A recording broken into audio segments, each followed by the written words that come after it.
ஓம் நம சிவாய போற்றி. தென்னாடுடைய சிவனே போற்றி. எந்நாட்டவர்க்கும் இறைவா போற்றி. எல்லோருக்கும் வணக்கம்.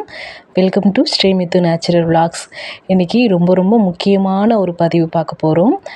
காஞ்சிபுரத்தில் இருக்கிற ஏகாம்பரநாதர் கோவிலை பற்றி தான் முழுமையான வரலாறு பார்க்கலாம். யாரும் வீடியோவை ஸ்கிப் பண்ணாமல் பாருங்கள். கண்டிப்பாக நிறைய விஷயங்கள் நீங்கள் காஞ்சி ஏகாம்பரநாதரை பற்றி இந்த வீடியோவில் தெரிஞ்சுக்கலாம். கண்டிப்பாக உங்களுக்கு பயனுள்ள தகவலாக தான் இருக்கும். வீடியோவை ஸ்கிப் பண்ணாதீங்க. அதுக்கு முன்னாடி யாராவது நம்ம சேனலை சப்ஸ்கிரைப் பண்ணாமல் பார்த்துட்டு இருந்தீங்கன்னா சேனலை சப்ஸ்கிரைப் பண்ணிக்கோங்க. வாங்க ஏகாம்பரநாதரை பற்றி பார்த்துடலாமா. இங்கே இருக்கிற மூலவர் பேர் பார்த்திங்க அப்படின்னா காஞ்சி ஏகாம்பரநாதர்னு சொல்கிறாங்க. ஏகாம்பரநாதர் எப்படி உருவானருங்கிற ஸ்தல வரலாறு பற்றி பார்த்துடலாங்களா. ஒரு தடவை கைலாயத்தில் சிவபெருமான் தியானத்தில் இருந்தப்போ பார்வதி தாயார் போயிட்டு சிவபெருமானுடைய கண்களை கை மூடிடுறாங்க விளையாட்டாக. ஆனால் அந்த ஒரு கணத்தில் உலகமே இருண்டு போயிடுது. அதனால் பார்வதி தாயாருக்கும் தான் பண்ணது தப்புன்னு தெரிஞ்சு சுவாமிக்கிட்ட மன்னிப்பு கேட்குறாங்க. ஆனால் சிவபெருமான், நீ ஒரு கணமாக இருந்தாலும் நீ தன்னது தவறு, இதுக்கான தண்டனையை நீ அனுபவிச்சு தான் ஆகணும்னு சொல்லிட்டு பூலோகத்துக்கு போயிட்டு நீ ஸ்தவம் பண்ணுன்னு சொல்லிடுறாரு. அதனால் அங்கே இருக்கிற பார்வதி தாயார் இப்போ காஞ்சியில் காமாட்சி அம்மனாக ஒரு மாமரத்துக்கு அடியில் பார்த்திங்க அப்படின்னா ஸ்தவம் செய்கிறாங்க. அப்படி சிவபெருமான பூஜை செய்கிறதுக்காக கையில் எதுவுமே இல்லாததுனால அங்கே இருக்கிற மண்ணையே எடுத்து லிங்கமாக வடிவமைச்சு பூஜை செஞ்சுட்டு வராங்க. சிவபெருமான் பார்வதி தாயாரை சோதிக்கணும் அப்படிங்கிறதுக்காக அங்கே இருக்கிற கம்பா நதியை வெள்ளப்பெருக்க அனுப்பிச்சி விடுறாரு. வெள்ளத்திலிருந்து சிவபெருமானை காப்பாற்றுறதுக்காக அம்பிகை என்ன பண்ணுறாங்கன்னா அந்த லிங்கத்தை கட்டி அணைச்சிக்கிறாங்க. அப்படி கட்டி அணைச்சதுனால தான் இங்கே இருக்கிற சிவபெருமானுக்கு தழுவ குழைந்த நாதர்னு சொல்லிட்டு பேருமே இருக்குது. இன்றைக்குமே அம்பாள் மேலே அந்த சிவலிங்கத்தை கட்டி அணைச்ச தடமுமே மூலவர்கிட்ட அந்த சிவபெருமான் மேலே இருக்குன்னு சொல்கிறாங்க. அந்த சிவபெருமானுக்கு பார்த்திங்க அப்படின்னா இன்றைக்குமே அபிஷேகம்லாம் யாருமே பண்ணுறது கிடையாது. பூஜைகள் மட்டும்தான் நடக்கும். அபிஷேகம் மூலவருக்கு கிடையாது. இப்படி தான் அம்பாள் சிவபெருமானை கட்டி அணைச்சி அந்த காட்சி தான் அதை இது ஸ்டாச்சுவாக வச்சுருப்பாங்க. இங்கே இருக்கிற மாமரத்துக்கு அடியில் தான் சிவபெருமான் அம்பிகைக்கு காட்சி தந்ததுனால இங்கே இருக்கிற அந்த மாமரத்துக்கு அடியிலேயே சிவபெருமானுக்கும் பார்வதி தாயாருக்கும் கல்யாணம் நடக்குது.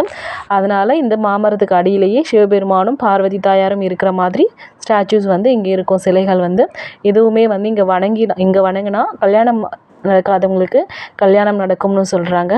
இதுக்கு பக்கத்துலேயே ஒரு முருகர் சன்னதி இருக்குது. அதுக்கு மாவடி ஸ்கந்தர் அப்படின்னு சொல்லிட்டு பேர் சொல்கிறாங்க. அப்புறம் குழந்தை வரம் இல்லாதவங்களும் இந்த மாமரத்துக்கு அடியில் உட்காந்து தவம் பண்ணாங்க அப்படின்னா அவங்களுக்கு குழந்தை வரம் அருள்வாங்க அப்படின்னு சொல்லிட்டு சொல்கிறாங்க. அது மட்டும் இல்லாமல் இங்கே இருக்கிற இந்த மாமரம் 3500 ஆண்டுகள் பழமை வாய்ந்தது. இந்த மாமரத்தினுடைய வேர்கள் கட்டைகள் இன்னுமே கோவில் பாதுகாப்பாக வச்சுருக்காங்க. இந்த மாமரத்தில் 4 விதமான கனிகள் காய்க்குதுன்னு சொல்கிறாங்க.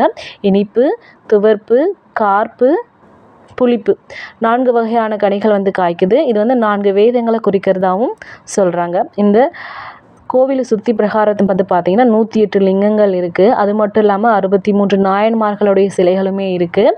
இப்போ பார்த்திங்க அப்படின்னா பங்குனி உற்சவம் நடக்க போகுது. அதுக்காக தான் கோவிலை சுற்றி ஏற்பாடுகள்லாம் நடந்துக்கிட்டு இருக்குது. கோலம்லாம் போட்டுட்ருக்காங்க. அது மட்டும் இல்லாமல் லைட்டு இந்த மாதிரி சிலைகளுக்கு பெயிண்ட் பண்ணுறது, வெளியிலலாம் கூட எல்லாமே பந்தல் எல்லாமே ரெடி பண்ணிட்டாங்க. ஒவ்வொரு நாளுமே ஒவ்வொரு வாகனத்தில் சிவபெருமான் காட்சி தருவார். அதுக்கான வாகனங்களுமே ரெடி பண்ணிட்டுறாங்க. யானை, சூரியன், குதிரை, அப்புறம் காமதேனு, இந்த மாதிரி நிறைய வாகனங்கள், சந்திரபிரபை, சூரிய பிரபை, இந்த மாதிரி நிறைய வாகனங்கள் இருக்குது. அதுக்குமே அழகாக பெயிண்ட் பண்ணி ரெடி பண்ணி வச்சிட்ருந்தாங்க.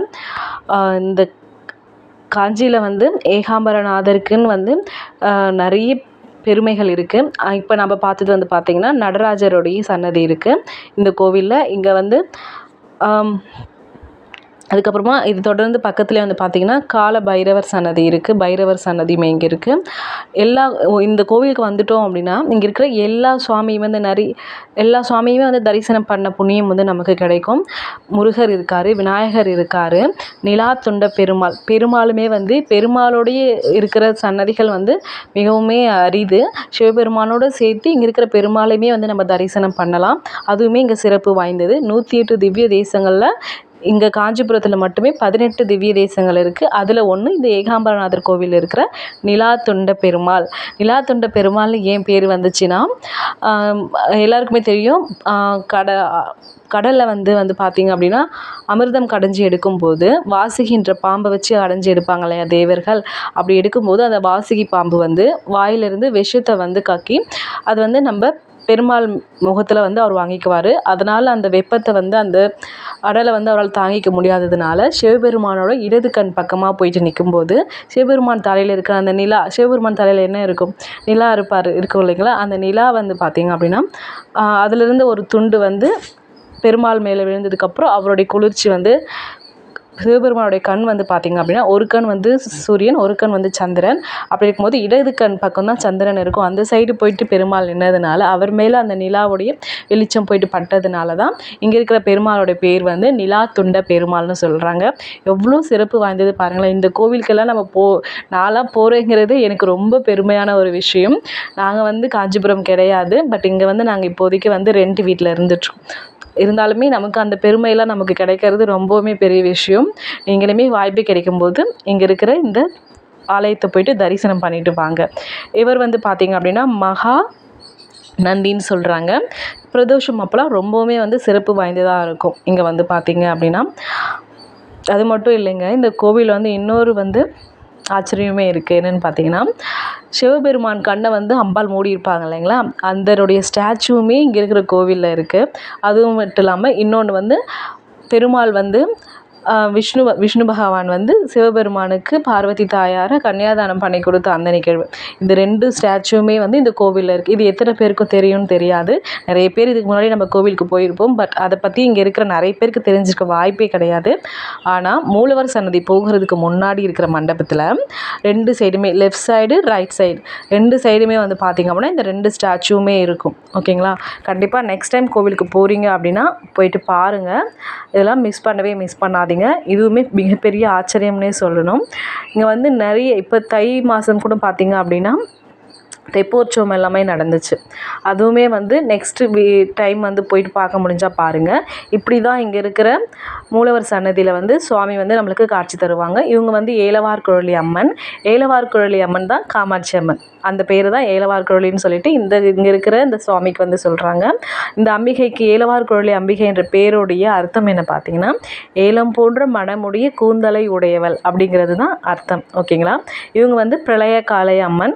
பிரளய காளி அம்மனுக்கு பேர் வந்து அம்பாள் வந்து அந்த சிவலிங்கத்தை வெள்ளம் வரப்போ காப்பாற்றினாங்க இல்லைங்களா, அந்த வெள்ளத்துலேருந்து பிரளயத்திலேருந்து காப்பாற்றினதுனால பிரளய காளி அம்மன்னு சொல்லிட்டு இந்த அம்பாளுக்கு வந்து பேர் வந்திருக்கு. இவங்களுமே மூலவர் சன்னதிக்கு லெஃப்ட் சைடில் வந்து போகிறதுக்கு முன்னாடியே இருப்பாங்க. இதெல்லாம் வந்து கோவிலுக்கு போகும்போது கண்டிப்பாக மிஸ் பண்ணாமல் போயிட்டு பார்க்க வேண்டிய ஒரு விஷயம். ஓகேங்களா, 63 நாயன்மார்களில் ஒருத்தரான சுந்தரமூர்த்தியார் இருக்கார் இல்லைங்களா, அவருமே வந்து இங்கே தான் இடக்கண் பெற்ற திருத்தலம். ஒரு கண்ணை வந்து திருவாரூரில் பெற்றிருப்பார், இன்னொரு கண்ணை இங்கே வந்து பெற்றிருப்பார். ஓகேங்களா, இவ்வளோ சிறப்புகள் வாய்ந்த திருத்தலத்தை வாய்ப்புக்கு கிடைச்சா கண்டிப்பாக வந்து பாருங்கள். அதுவும் காஞ்சிபுரத்தில் இருக்கீங்க அப்படின்னா மிஸ் பண்ணாதீங்க.